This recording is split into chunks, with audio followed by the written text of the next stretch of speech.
So the biggest highlight of Prime Minister Modi's speech last night was, of course, the announcement of a mega stimulus package worth 20 lakh crore rupees to revive the economy. Details of the package will be revealed by Finance Minister Nirmala Sitharaman today. Prime Minister Modi gave an insight into who all will benefit from this package. The stimulus package will focus on the middle class, on small firms, labourers, farmers and cottage industries. He also asserted that the package will focus on land, labour, liquidity and loss. Now, the financial package amounts to 10% of the GDP. While reiterating his self-reliant mantra, Prime Minister Modi stressed on protecting farmers and MSMEs.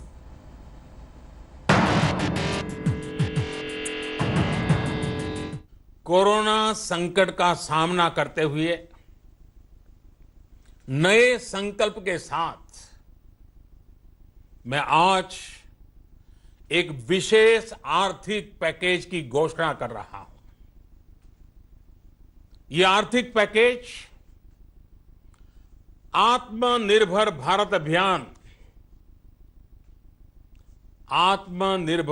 अभियान की अहम कड़ी के तौर पर काम करेगा। साथियों, हाल में सरकार ने कोरोना संकट से जुड़ी जो आर्थिक घोषणाएं की थी, जो रिजर्व बैंक के फैसले थे और आज जिस आर्थिक पैकेज का ऐलान हो रहा है, उसे जोड़ दें तो ये करीब 20 लाख करोड़ रुपए का है। 20 लाख करोड़ रुपए का है। ये पैकेज भारत की जीडीपी का करीब 10% है।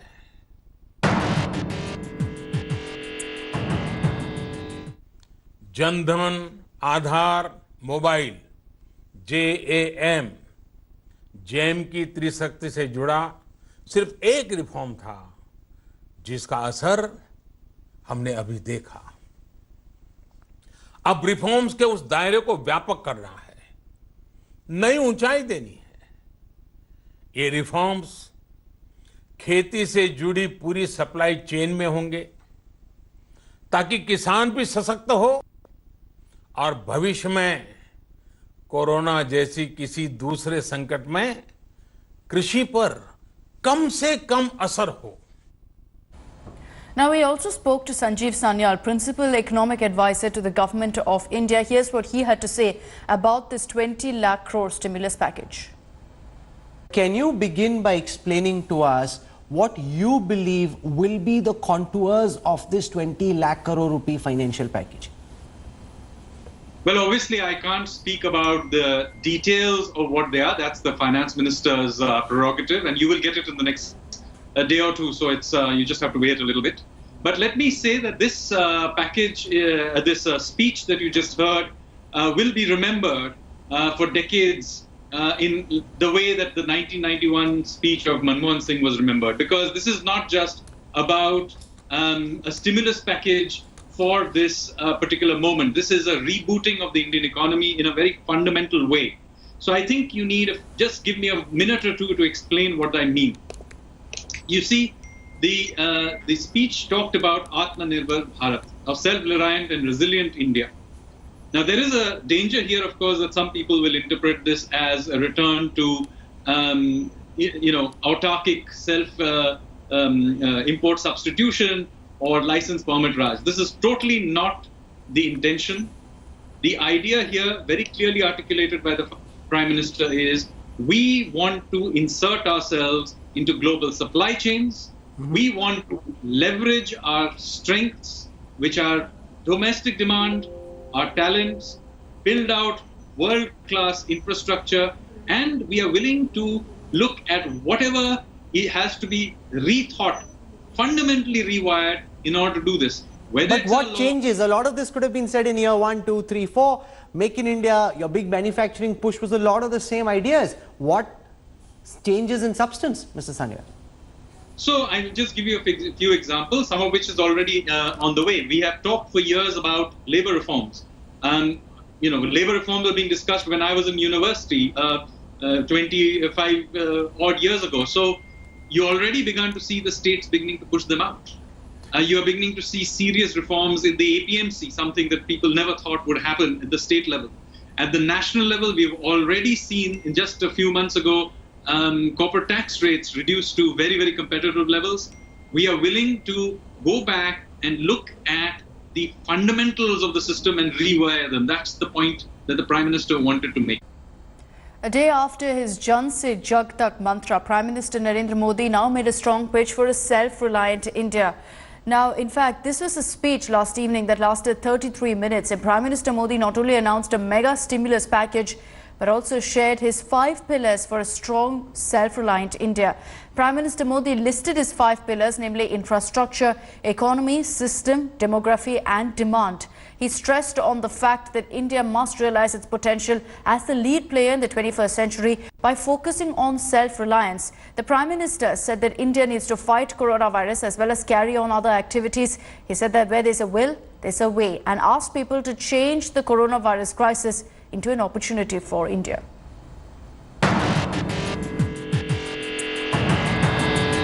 साथियों, आत्मनिर्भर भारत की ये भव्य इमारत 5 पिलर्स पर खड़ी हुई है। पहला पिलर इकोनॉमी, एक ऐसी इकोनॉमी जो इंक्रीमेंटल चेंज नहीं बल्कि क्वांटम जंप लाए। दूसरा पिलर इंफ्रास्ट्रक्चर, एक ऐसा इंफ्रास्ट्रक्चर जो आधुनिक भारत की पहचान बने। तीसरा पिलर हमारी सिस्टम, एक ऐसा सिस्टम जो बीती शताब्दी की रीति नीति नहीं बल्कि 21वीं सदी के सपनों को साकार करने वाली टेक्नोलॉजी ड्रिवन व्यवस्थाओं पर आधारित हो। चौथा पिलर हमारी डेमोग्राफी, दुनिया की सबसे बड़ी डेमोक्रेसी में हमारी वाइब्रेंट डेमोग्राफी हमारी ताकत है। आत्मनिर्भर भारत के लिए हमारी ऊर्जा का स्रोत है। पांचवा पिलर डिमांड, हमारी अर्थव्यवस्था में डिमांड और सप्लाई चेन का जो चक्र है, जो ताकत है, उसे पूरी क्षमता से इस्तेमाल किए जाने की जरूरत है।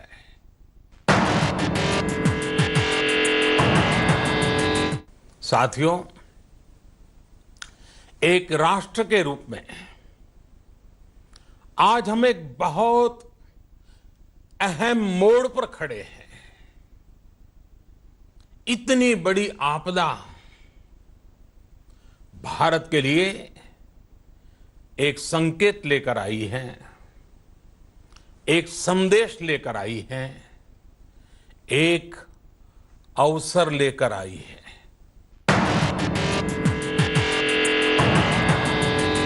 हमें कोरोना से पहले की दुनिया को, वैश्विक व्यवस्थाओं को विस्तार से देखने समझने का मौका मिला है।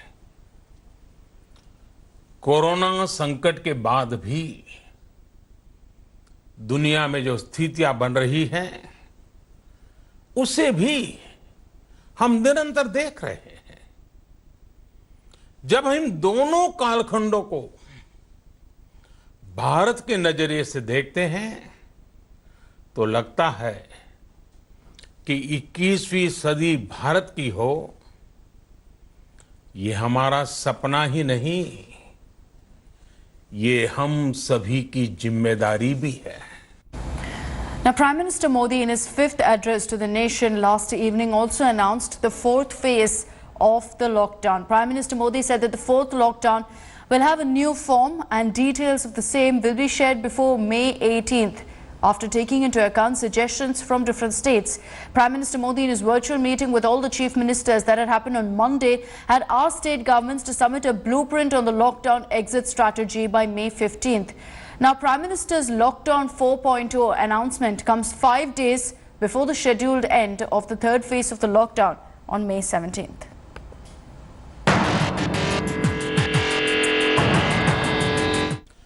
राज्यों से हमें जो सुझाव मिल रहे हैं उनके आधार पर लॉकडाउन 4 इससे जुड़ी जानकारी भी आपको 18 मई से पहले दी जाएगी।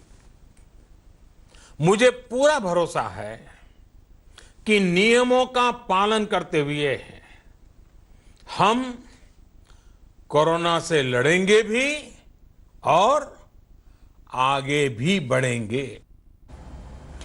And as we continue to get you some of the headlines from Prime Minister Modi's address last night, one of the biggest highlights, no doubt, was the Prime Minister's pitch for a self-reliant India. In his address to the nation, the Prime Minister renewed the Make in India pitch and appealed to countrymen to be vocal for local products. In a bid to review the economy, Prime Minister Modi said that there is a need to be safe and at the same time move ahead in our day-to-day life. He said that our resolve has to be bigger than the COVID pandemic and that a self-reliant India is the only solution. Prime Minister Modi also appealed to people to make 21st century India's century and to turn the crisis into an opportunity. He said that India's actions affect the world and that the medicines produced in the country offer a ray of hope now to the rest of the world.